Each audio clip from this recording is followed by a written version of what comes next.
G'day everyone, and welcome to a preview of Sandown Hillside for Saturday. As usual, I'm joined by Darren Potter.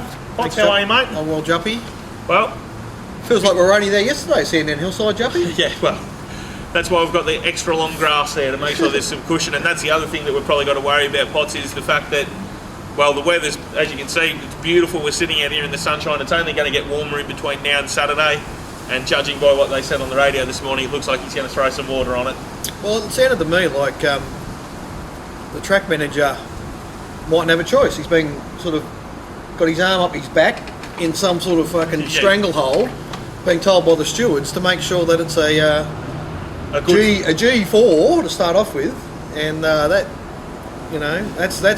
asking for trouble. Well, he's left the grass long for a reason, to give it a bit of extra cushion, and the sooner we just let these blokes do their job, the better off we're going to be. Well, even that, so he's left the grass long, and yesterday a lot of the jockeys were complaining about the horses slipping out of the barriers because they couldn't get any traction because the grass was too long. So, well, I mean, every time you try and do something weird to solve a particular problem, you just create another one. So, and that's a vicious circle, I think.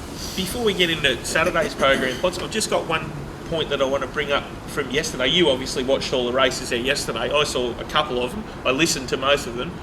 Our man Aussie from Crown Bet, with this new whip rule, is it becoming nurse them along, get to the 100 and go for your life?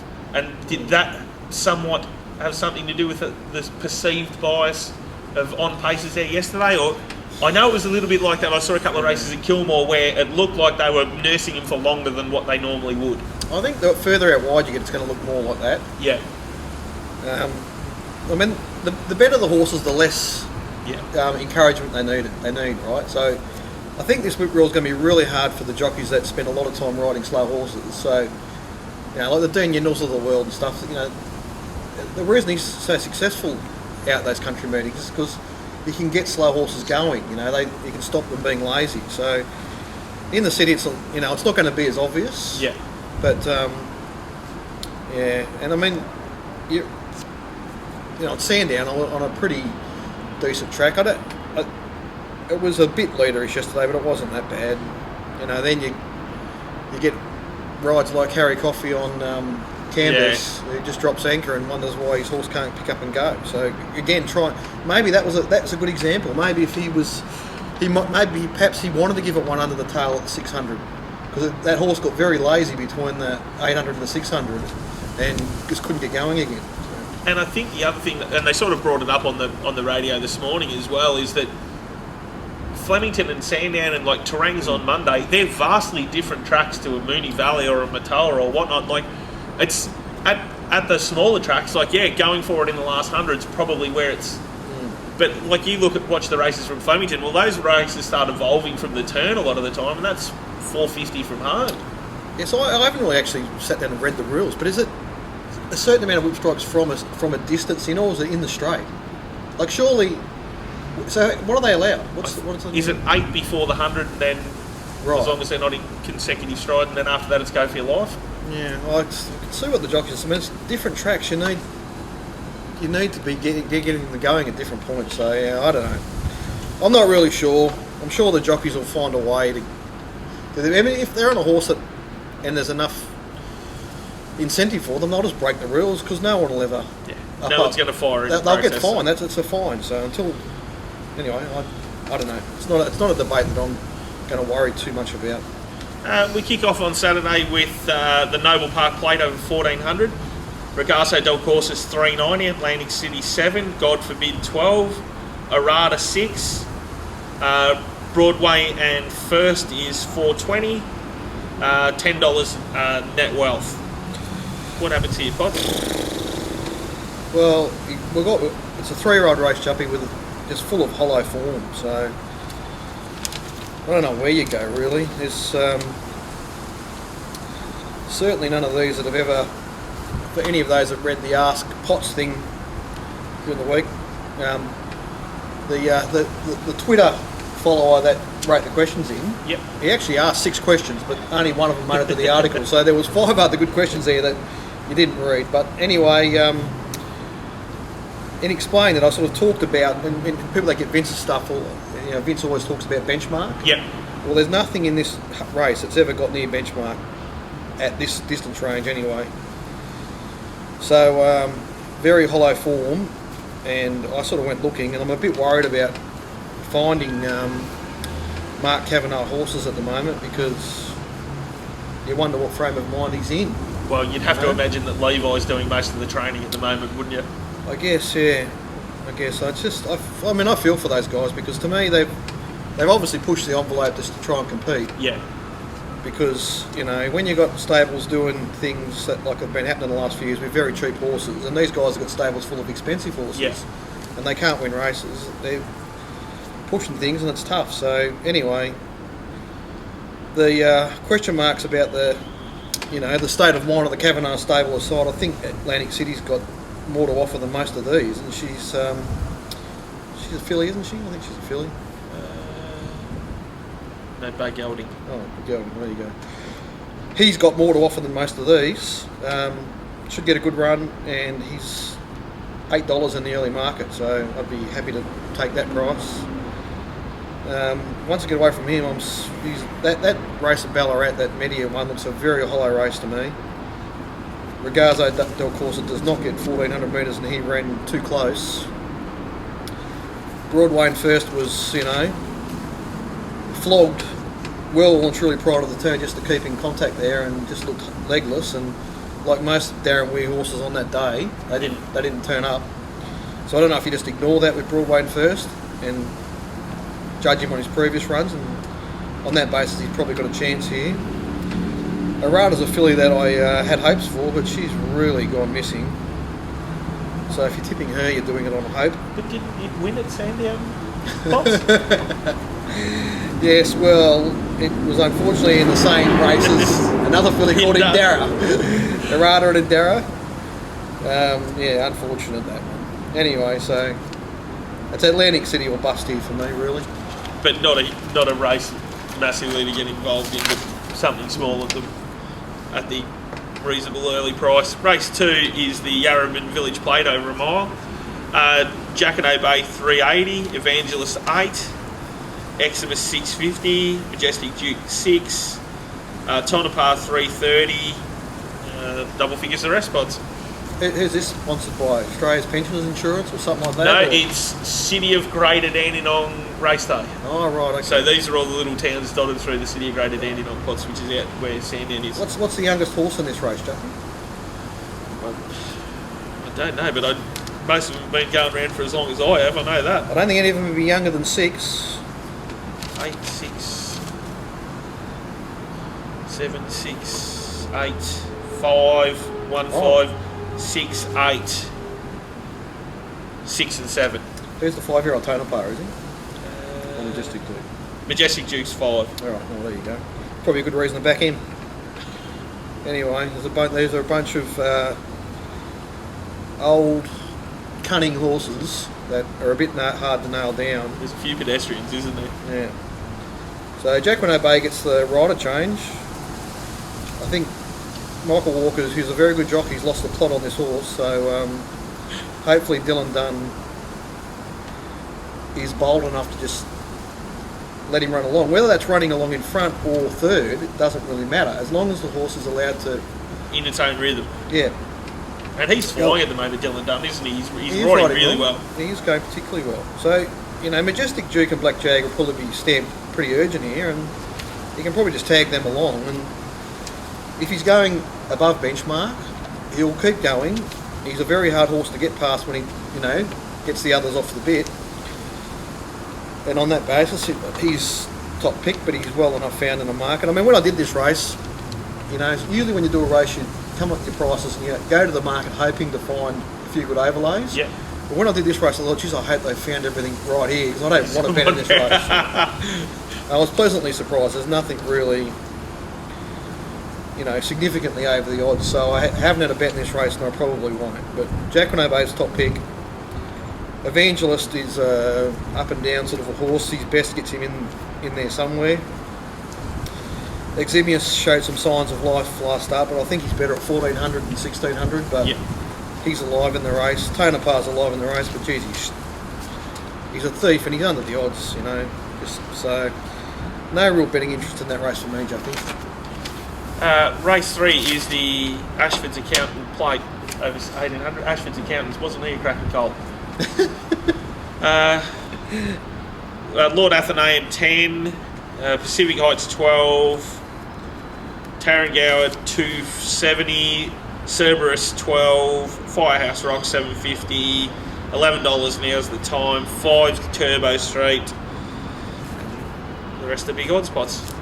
Do you know that Tarrangouwer on a rail true mooning at Moonee Valley? Yep. He sat 3 wide without covering one.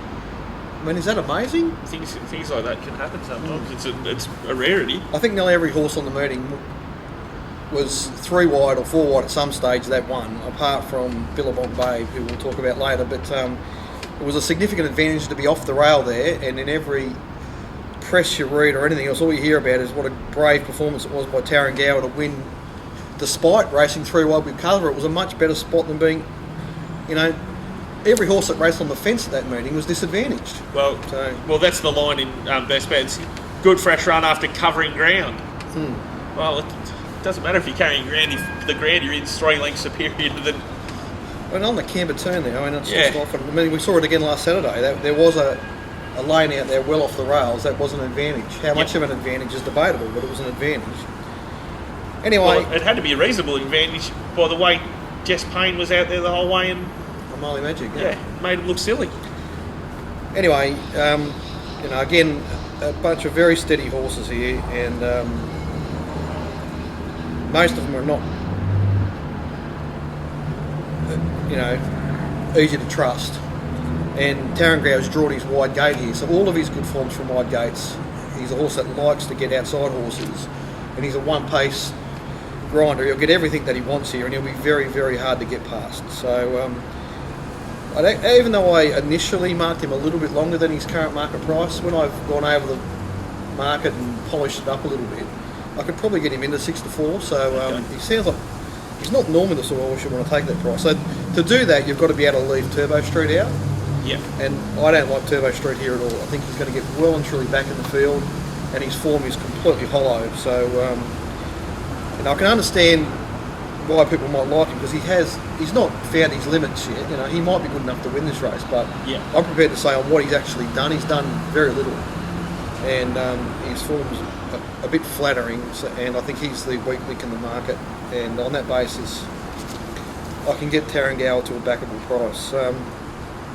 There are some other possibilities here, though. What price did you read out? Now's the time, Juppy? Now's the time. I think it was $11. Yeah. Well, I don't know if I want to take that price, but he's a dangerous horse in this field, coming down from Sydney. He should get a pretty good run, and he's sort of might win by accident, if you know what I mean, so we just happen to be in front at the right time. And the other horse I could definitely spec, or I have spec'd at 20 to 1, or thereabouts, is Luke's. I mean, he was just, you know, in the back half of the field at Ballarat, which made it hard. Yep. So I just don't really worry too much about where he finished there. He gets the big weight drop, and 1800 metres is exactly what he wants. He needs to distance his horse.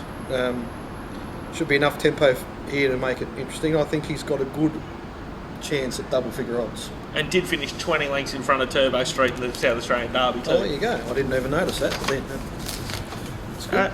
Race 4 is the McPherson Kelly Plate over 1400. She's Clean $4. Metaphorical $5. Matilda is $7.50. North Rose of $4.40. Anna 4 is $7. Baby Don't Cry $13. Yeah, it's another one of these mares races where I'm really reluctant to get involved with any of these mares that have had their golden patch previously. That on their best form are well and truly capable of winning this, but you just can't trust them anymore. Yeah. You know what I mean? Like, She's Clean's one of them. Maybe Metaphorical's one of them, but I can't get rid of her. She's got a chance. You know, but ones like Dainstrom, Madaleja, Lady Silhouette, Peppermint Lane, Sense and Reason, I just, you know, if any of them can win, they can just win without me, because they've had their patch where they won their 2 or 3 races, and they're going to struggle to win another race, really, most of them, and if they ever do, it'll be only just. So looking to the more lightly raced ones, so the North Rose is coming here off a win, and she won her. I think she might have had 1 or 2 runs at Sandown. How many runs she had at Sandown, Juppy? You can tell me there. She's had 1 for a win. Yeah, she won. She won an 80,000 1400 metre benchmark 70 there. Pretty sure she beat one of Moody's other fillies. Her Story. Her Story, that's it. So yeah, I mean, she looks like getting a good run here, and she's still on. Still got upside to her. She might not have had a golden patch yet, so she's about a right price, but I could certainly entertain her. And the other one I'm interested in, he sort of doesn't yet have the form rubber stamp to win this race, but I think she could be about to produce it, is Anaphora. So I think there's some betting value in Anaphora at $7. She's flying. She just hasn't had a race to suit her. This is the most suitable race she's hit this prep so far. And I think she ran, a good 4th or 3rd behind Estaminet and A Lot of Love at Ballarat when they had all the advantages. She was out the back and running on, which wasn't ideal that day, and she made up a lot of ground.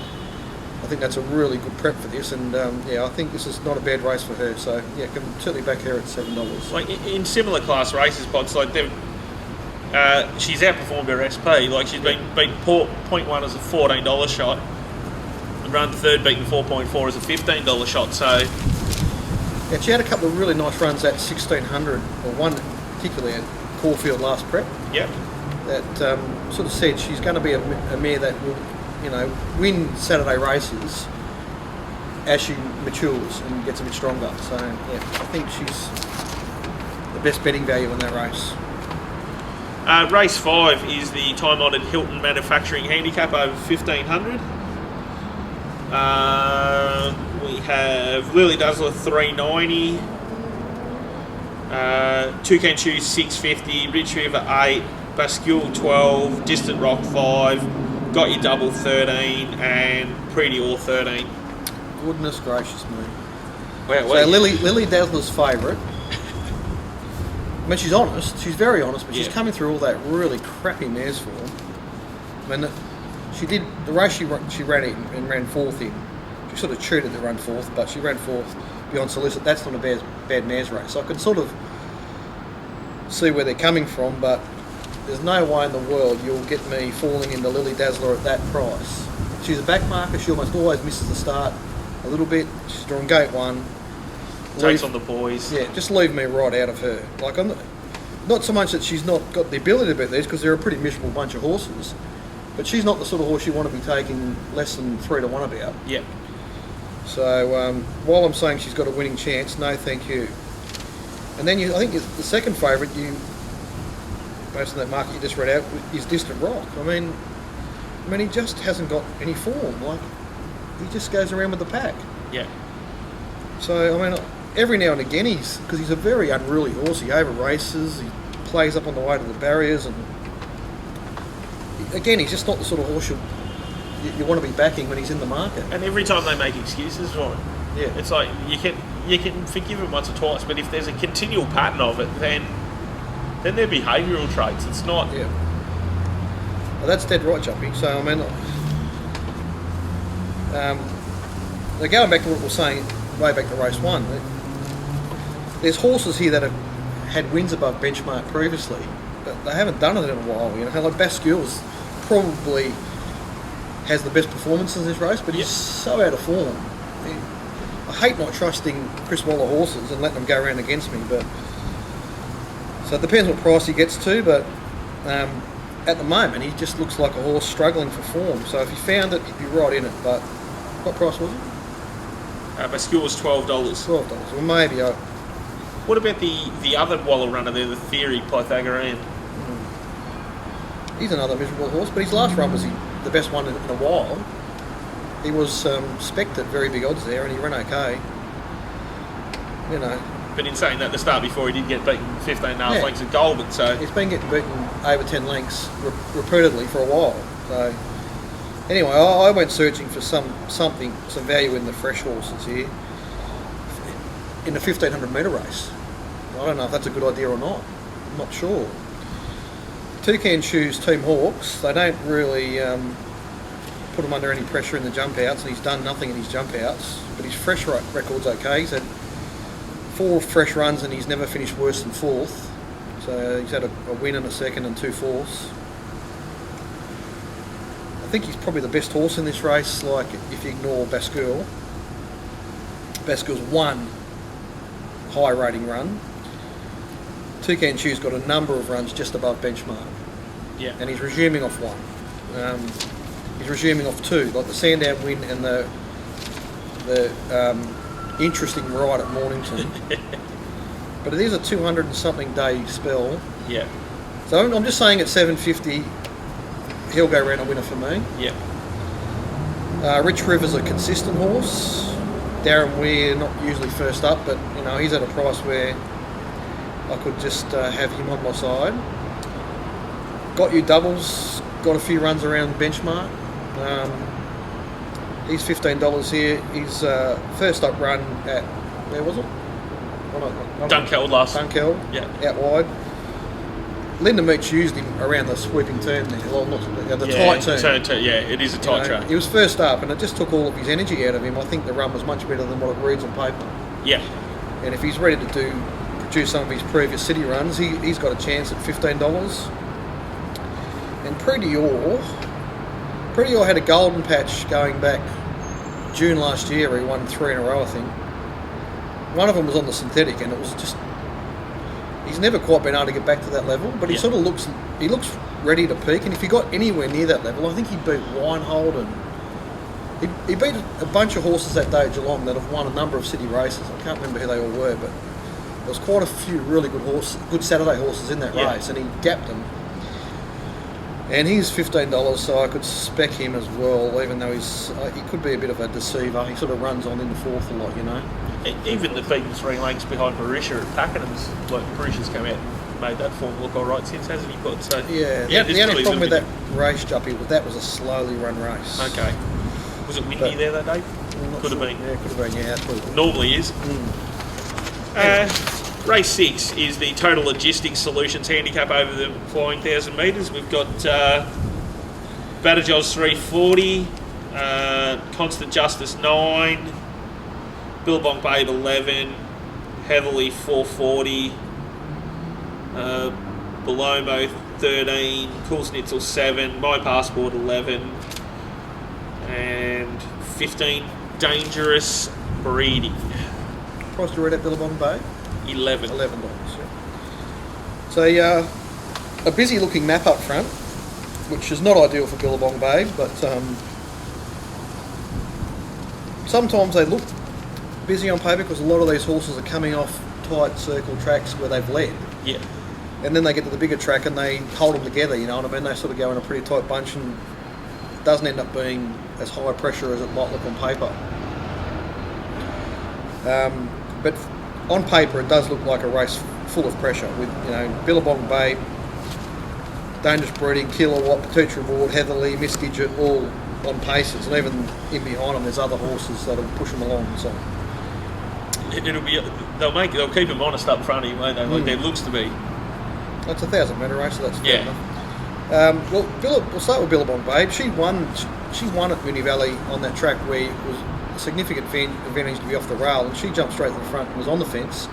She was the only leader to win all night, and she held off Divine Mr. Artie, who had a perfect run, and then come out and ran really well again at Moonee Valley 2 weeks ago. So I just think that's proper form, and I think she's got a better chance than double figures. So at double figures, I'm definitely interested in her. I just wish we had a time machine, Pods, to go back and take the 6-4 in the maiden at Leap. How good? That's got to be the best price you'd ever want to see. Because I'm sure there was a little bit of percentage in that market, Juppy. Yeah, and it's gone round 2 stars before it as a $7 pop and got beaten 2.2 in a Seymour maiden. Well, I think the 2 should have been a 1. I looked at that at Leap and thought, wow, how come... Oh, competitive that day there. She only won by about 5, I think. Yeah, So- just 5.5 running away from him.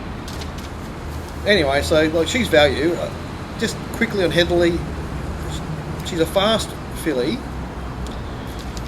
but I'm just really worried about her jump outs. So I'm gonna completely take a neutral position on her until I see what happens in the betting. But I wouldn't be surprised to see her drift dramatically. Yeah. Like I might be wrong, but her jump outs, she looks like potentially one of those horses that was really fast early, and They've all caught up with her. yeah, she's just a bit squibby, so jury's out on her.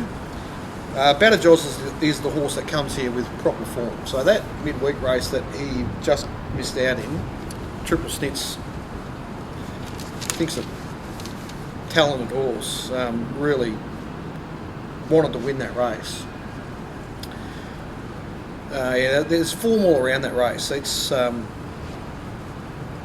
a midweek race in Sydney that's going to produce city winners. So Yep. Badajos comes to this race in Melbourne, and he is absolutely the right favourite, and I think he'll be in the finish with any type of luck, because he'll get in the back half of the field here, but he probably won't be that far from the leaders, if you know what I mean. He'll probably only be 3 to 4 lengths off them. Yep. But he'll have a few horses in front of him. The rest of them, they're all capable, but they haven't got the benchmark yet. So the only ones in this field that have got the benchmark are Badajos and Billabong Babe and Heatherly in one of the beaten runs. So the rest have still got to do it. Well, there's one here that I'm a little bit interested in because of the form of the stable plots in the Toppy Petite rewarded 20 to 1. Is there a stable currently going better than Brendan McCarthy and Caulfield? No, there's not. They're absolutely flying, so Yep. I'll be keeping an eye on that, I especially think if there's she's any in money at. for I it. think she's in at Moonee Valley on Friday night, Juppy. Oh, okay. I'll be surprised if she doesn't go there, because So I can get wages a bit earlier. yeah, you can bet. Probably. I haven't looked at the race, but I'd imagine she'll be very hard to beat. Well, just about anything they're putting around is being hard to beat.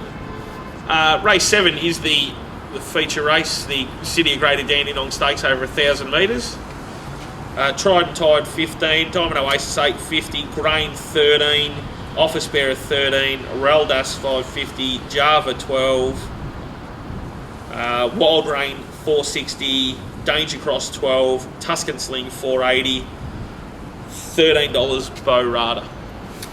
So I did this race, and I went to the market expecting, I couldn't really get Wild Rain much shorter than 3 to 1. Yeah. And went to the market, I could have got a little bit shorter. I probably could get the 5 to 2 without too much trouble. That's probably about where I could get to.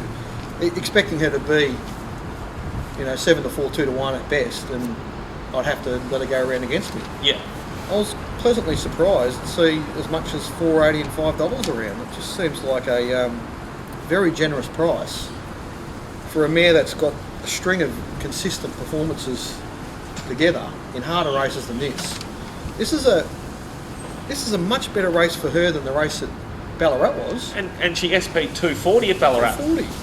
So maybe that's because everyone's worried about the Kavanagh stable. Perhaps maybe that's my biggest concern here. But she's up and running, in form. She'll be on pace, and she's just a clear top pick. And at the current market price, she's easy to back. So happy days there. Office Bearer went round in the same race as her first up at Flemington.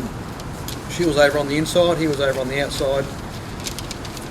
The quarterback was right on the outside rail and got them. So I don't really think he had much of an advantage on her, really, because he was sort of on the inside of the outside horses, if that makes sense. And I've gone right through his form. A lot of his best form's fresh. And a lot of his best form's at 1,000 metres. Now, I'm not sure if it's because he's a fresh horse and he's only got one really high-peak run in him every prep, or whether he's just better off being left at 1,000 metres. Well, he's had 5,000 metre starts for a win, a second and 2/3, so his records. And there are a lot of his high rating runs too, Juppy, you know what I mean? So they're not in soft races. No. So he's got a decent record in some of the harder races he's run in have been those 1,000 metre starts. So anyway, he's $13, and I'm having trouble understanding the gap between him and Wild Rain. I mean, even though the SP suggests that could be right, I think he should be about double her price, right? So if she's a 3-1 chance, he should be about, a 7-1 chance maybe, something like that. But also with the SPs in that race out of Flemington pots, like it was 750 equal favourites on a track that was anything. Yeah. It had been. Was there anyone left there actually still betting it was that wet? It's like. Oh, we were. Well, we were still betting. It's just that if you followed Paddy Davies and some of the boys that work at Flemington, like there was a foot of water flowing through the betting ring, and like those blokes had half given up. So, yeah, it's like if you do it using the SP profiles, it probably is a bit tricky because they probably should have been posted again. Yes. At Flemington. Like, he probably should have been shorter than 20s. Yeah. And she probably should have been bigger than 750. Like, if you're repricing it, you'd have to have her probably a bigger price than what the quarterback was. Yeah, for sure. I think so. Yeah, that's right. So, and the two other main chances in this race are Tuscan Sling and Reldas, and I think the inside barriers here are a problem for both of these horses. I mean, the 1,000 metres at Sandown, you can win from inside barriers if you either lead or if you go back and get away, get away from the rail and start edging off around the turn. It's a very hard place to sort of push up because the other horses just get momentum on you. Yeah. It's just you're in the wrong spot. Well, they almost cut the corner with the angle that you have to come into the dogleg, don't they? The ones outside are coming, and if you're not in front of them, they just squeeze you up and you finish getting squeezed out the back. Yeah. So I can see Tuscan Swing really having that problem. And then I looked at Rouse and thought, well, Dwayne Dunn will just sort of drop out and ease off straight away. Yeah. And try and get to the outside. And if he does, he'd be a chance of ambushing them late on Reldas because he can be quite dynamic. However, I still think his best form's at probably 1,200 at Moonee Valley. Not 1,000 metres. They can be too quick for him. And the other problem he's got here is there are a number of other horses that are drawn wider than him that are going to race in exactly where he is. So he's going to have horses like Aldino, Pago, Rock, Danger Close, maybe Down the Hatch, Bay Rada, and even Grain to a lesser extent in the area of the field that he's in, already occupying those spots. So if he's either got to go back even further behind them, which is getting a long way from the leaders, or be ridden for luck and try and come through them. So either way, whatever way you look at it, he's going to need a lot of things to go right to win. So he's a winning chance for sure, but I'm happy to let Tuscan Sling and Reldas go round against me and put all my eggs in the Wild Rain and Office Bearer baskets, and I think they're pretty good odds, both of them. Race 8 is the Summer Championship Heat 1 Sensational Springvale Handicap. Well, that's not the Springvale line over 1,300. I mean, give me a spell there.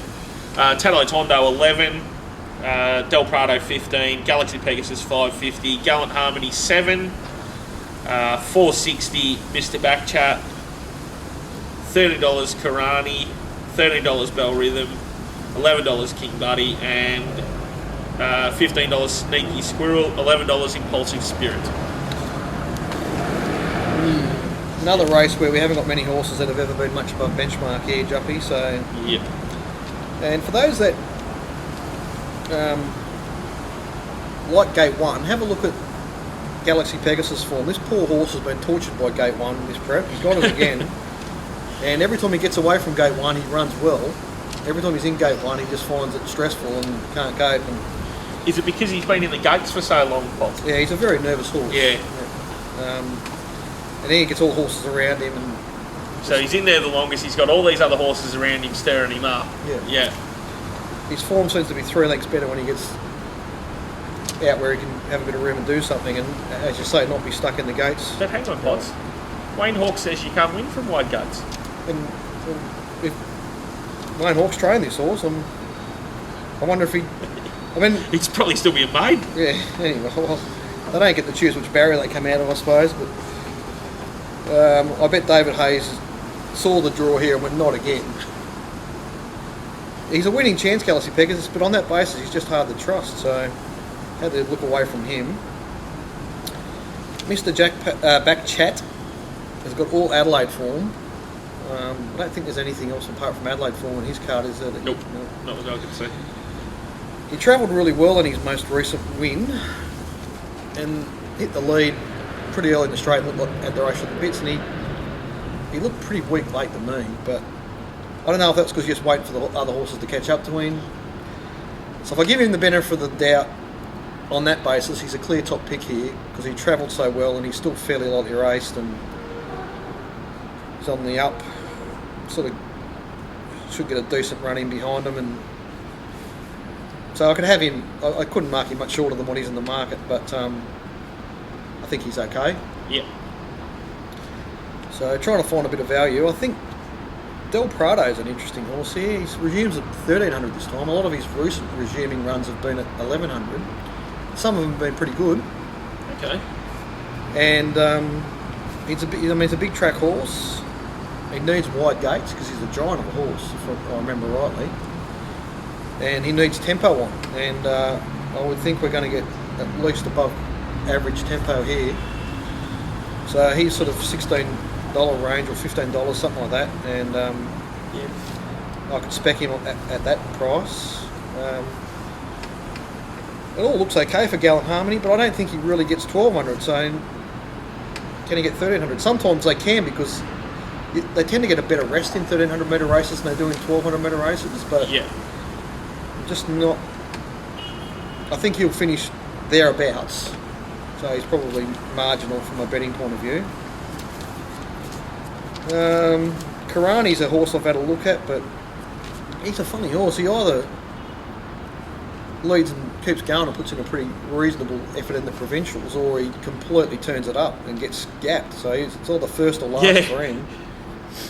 16 of 16 at Caulfield, 1 of 9 at Terang, 12 of 12 Warrnambool, 10 of 12 Cranbourne, and 1 of 10 at Kilmore.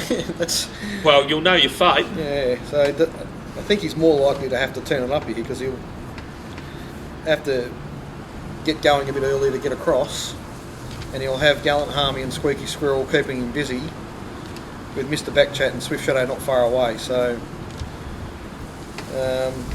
and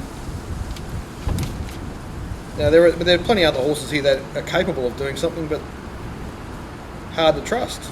Cato Tondo, Impulsive Spirit, maybe Marco Polo. Sneaky Squirrel, Pots? Squeaky Squirrel. Same connections they got, Pretty Possum and Squeaky Squirrel. He was a reasonable run there at Wodonga on Cup Day. Yeah, that wasn't a bad win, class, that. Yeah. I guess to really actually look at him, on the Wodonga win, you'd give him a chance here. Yeah. The problem is all of his wins are at 11 and 1,200. So. And on smaller tracks. Yeah. So I just don't know about 1,300 at Sandown when it looks like being a fairly testing race. So we can have a bit of a chat about the night, but I haven't done any form for a Juppy. So this is the half prize money race of the day, which is race 9, the Vaudrey semi-trailers handicap. Over 2,400, so they've done the right thing. They put a benchmark 70 2,400 as the last leg of the quaddie pots for half the prize money. It's a funny quaddie because you've got 2,000 metre races and then you've got this. Yeah, it's. I know they're trying to cater for the owners and whatnot, but I'll go through the prices, Pots. But as you said, there's not a terrible amount to say. Purple Smile 550, Sammy the Snake 11, Crackerjack 950, Spanish Love 850. Triple Gold 7, All Survey 850, Sir Lalani 750. They're about the last ones in single figures. Judging by the market plots, there's a host of chances. Yeah, well, when I get to this race, Juppy, the starting point for me will be who's capable of finishing in front of Purple Smile or Sammy the Snake, because they're tough old stayers that sort of run just around that benchmark level, a little bit below. With recent form. So with a recent, they finished first and second at Ballarat. I found 2 horses there to get in front of them that finished directly behind them. In All I Survey and Arios, whatever it was called, Lips Arios or something. Yeah. Or Andreas Waller horse. Which I think's over in Perth now. Over in Perth, is it? Right. Yeah. Wouldn't be surprised to see him win. So I think what I will say is All I Survey is ready to put in a peak run. Whether that's good enough to win the race, I'm not yet quite sure, but he's ready to do that. I'll say Spanish Love was better last time, but I'm not sure about her at 2,400. I'm going to have a good look at Braidley. That's Waller horse coming down. Last run in Sydney, was it, Braidley? Yeah, last 2 in Sydney, yeah. Yep. And I think McAvoy's got a first upper here. Yeah, he's got Sir Leilani that's first up.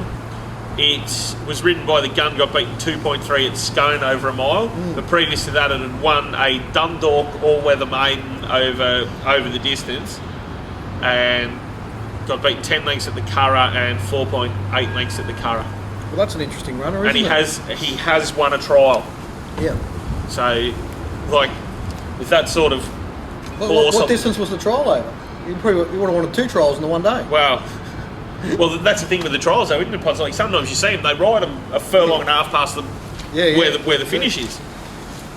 Yeah, so the European preparation for that horse, and I can remember at Scone he was very well backed from memory, like maybe in the early markets. I'm not sure if it was on the day or not. But, well, he started $6 in a Class 1. I'm pretty sure a very big price was bet. And as you say, Potts, you don't have to be a world beater to beat this lot. Anyway, Juppy, look, on paper it looks like a pretty steady card, but we had a pretty steady card to work with yesterday, and we got out of it with a profit. So after deductions. After deductions, yeah, well done to the corporates there. You cannot add the deductions. Like usually you get away with it when there's just like fringe players scratched, but there was a race yesterday where at different times 2 favourites were scratched, and we ended up with deductions ranging between, depends on which corporate you were betting with, between 60 cents and 91 cents. So it was possible yesterday to have backed the winner and lost on the had one bet. So you had you had 100 on the winner, right? Yep. And the return could have been less than $100. Yep. You could have actually lost by backing the winner. So I think the corporate should have a look at that. And if they want any help, just go to Tatsbet or Ubet. Okay. Ubet have written algorithm that accounts for that. And if you added up their deductions, you would have had 88 cents. But their algorithm recalculated correctly back to about 62 cents, which is what it should have been. So a lot of people, like Juppy, got paid as if the horse was $1.80, and it paid $3.50, $3.70, and $4.10 on the totes. Yeah. So that's in a race where there wasn't a lot of betting fluctuation. So, we understand that when an even money chance comes out at the gate, there's going to be deductions, but we just seem to cop it right in the deck. And I think that's something that Mr. O'Farrell in his review could probably bring in, where let's have the standard Dominic Burns scale of deductions across the board, where everyone's singing off the same hymn sheet, because it seems to be here, there and everywhere. Absolutely. Dominic Byrne proved to them categorically that you can't add the deductions. Yep.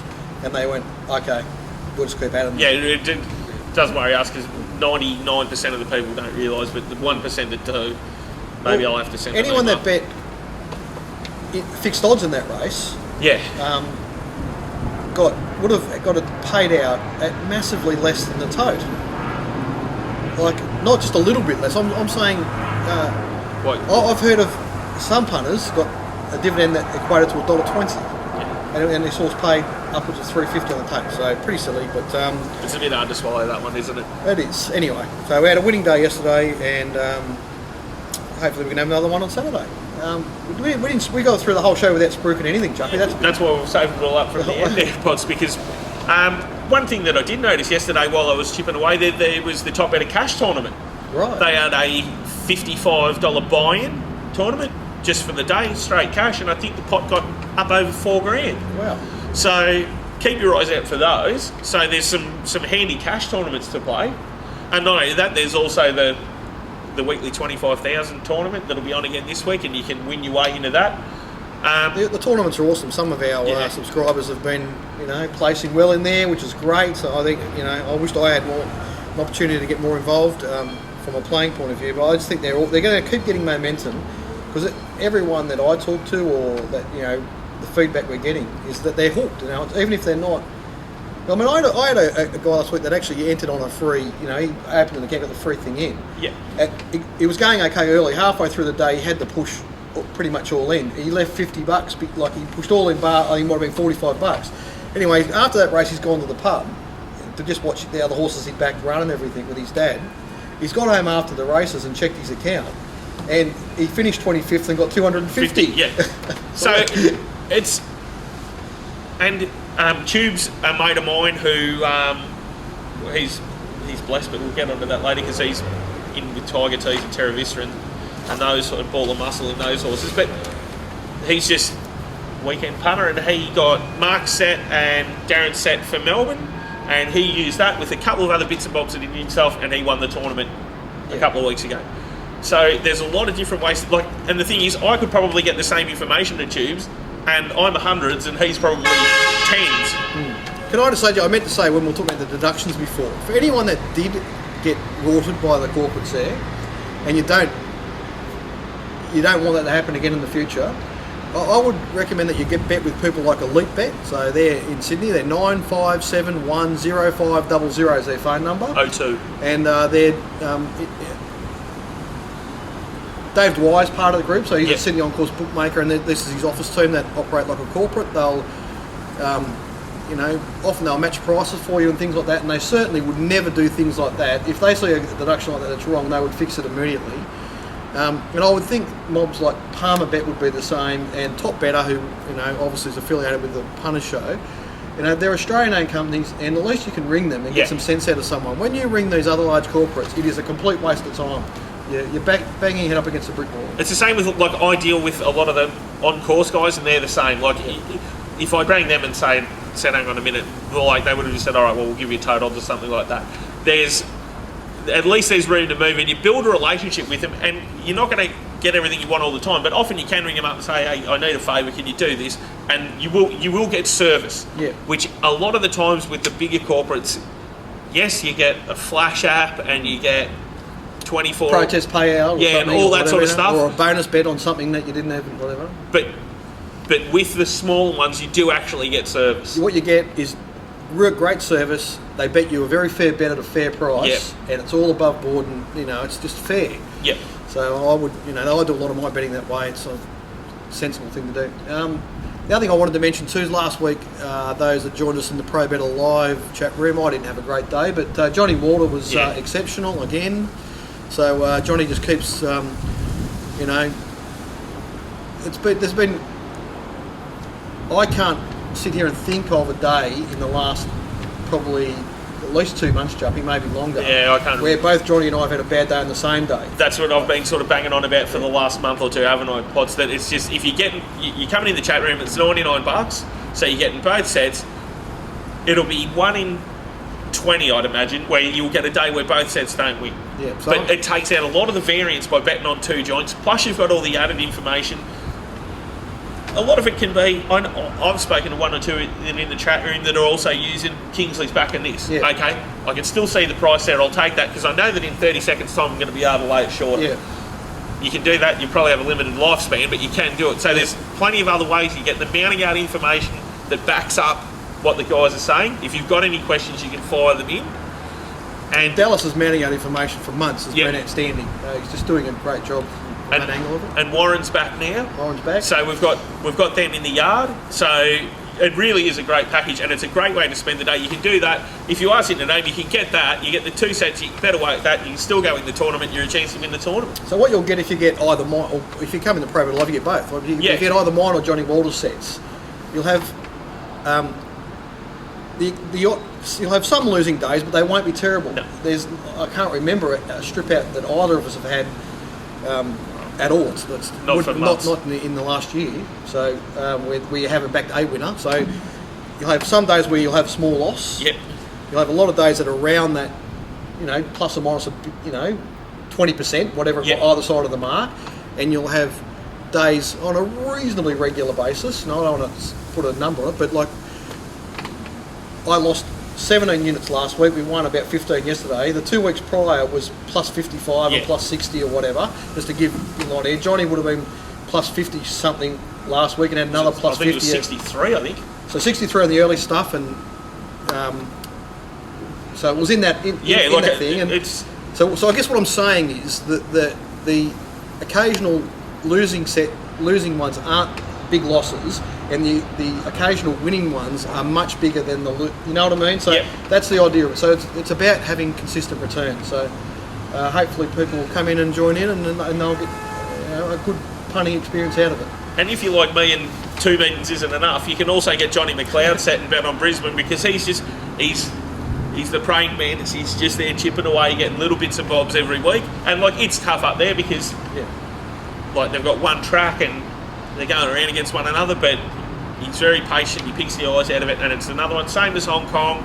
The thing is, if you blend it all in, Yeah, it all works. you've got reasonably low variance, and you will grind out long-term profits. And then, if you really want variance, you can get Glenn's Mounting Yard Mail, which could be a feast or a famine. He could back 7 winners and go bananas, and they could all be 20 to 1. Well, I believe he's seeing them very well at the moment. So Glenn's in Like form, if you baseballs. want to do that. And I'm a long-term subscriber to Mark Lambourne's Yep. assessments. I've found great value in his prices over a lot of years. And Mark's added in a new staking thing that's been returning really good results. So again, it depends how much you want, but all of those products have got really good value in them. And like I said, I'm happy to pay Mark every week to get his prices, and it helps iron out any mistakes I might have made when I get around to doing my Sydney work. So. And I reckon, Potts, that's greatly underestimated, the staking. Yeah. You can be the greatest form judge, price assessor, but if your staking's not correct, it's just the road to ruin.